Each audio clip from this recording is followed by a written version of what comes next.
LSAT reading comp questions might seem overwhelming, but they actually fall into predictable patterns just as they do in LSAT logical reasoning.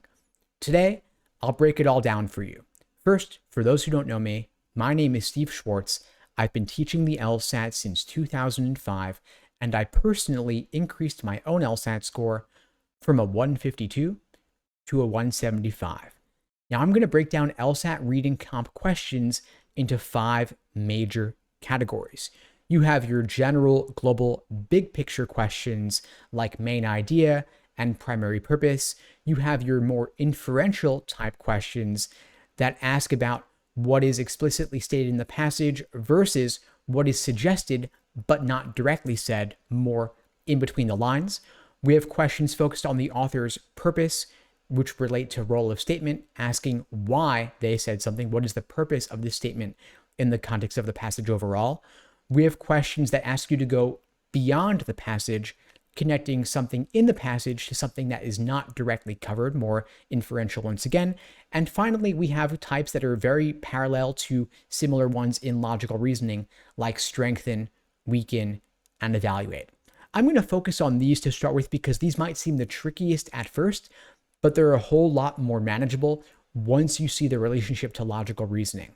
These questions are asking you to relate the argument or hypothesis or claim in the passage to something else, some new information. Of course, a strengthen question is looking to make the explanation of the passage more likely, maybe by giving new evidence or ruling out some possible problem with the argument.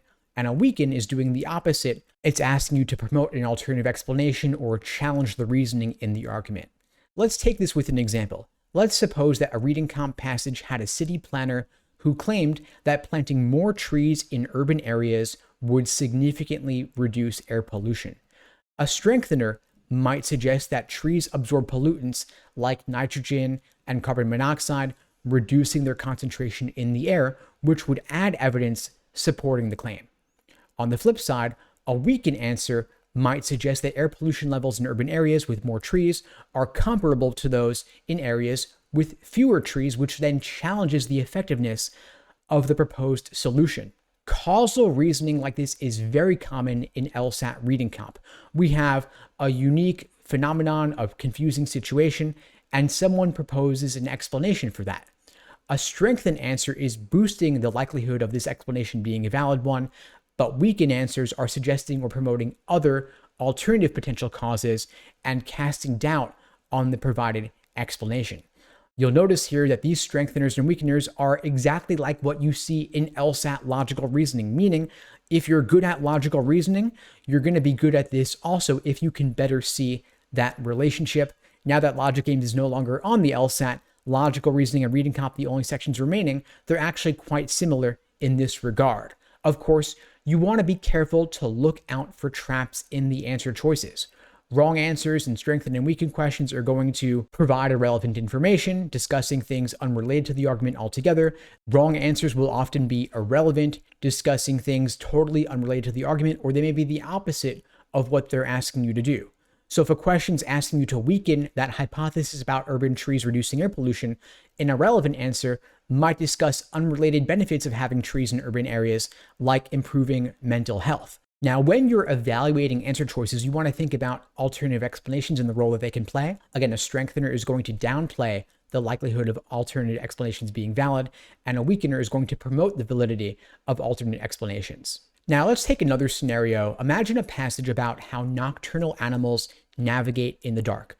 We have a researcher hypothesizing that bats use moonlight to enhance their echolocation abilities. If a question asks you to strengthen this hypothesis, the correct answer might say, bats have been observed echolocating more efficiently on nights with a full moon than on moonless nights. This would, of course, support the hypothesis by connecting moonlight to an ability to better navigate. On the flip side, a weakener might propose an alternate explanation, such as bats navigate equally well in completely dark caves where no moonlight is present. This, of course, would challenge the idea that moonlight plays a significant role in their navigation. So whenever you're looking at answer choices, you want to consider, does the answer directly address the claim or hypothesis? Does it have a clear impact to either strengthen or weaken the argument? And of course, You want to avoid answers that contain irrelevant information or are asking you for the opposite of what the question stem was asking you to do. Now, again, all these question types on LSAT reading comp, in particular, strengthen and weaken here, are coming down to your pattern recognition abilities.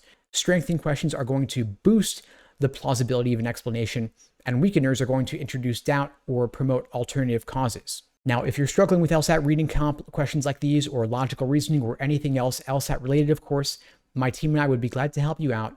If you're interested in finding out more about how we can support you on your journey to scoring a 170 or above, you can check out the links below to find out more and to book a call with me and my team. We'd be glad to help you out. And in the meantime, I'll wish you all the best and take care.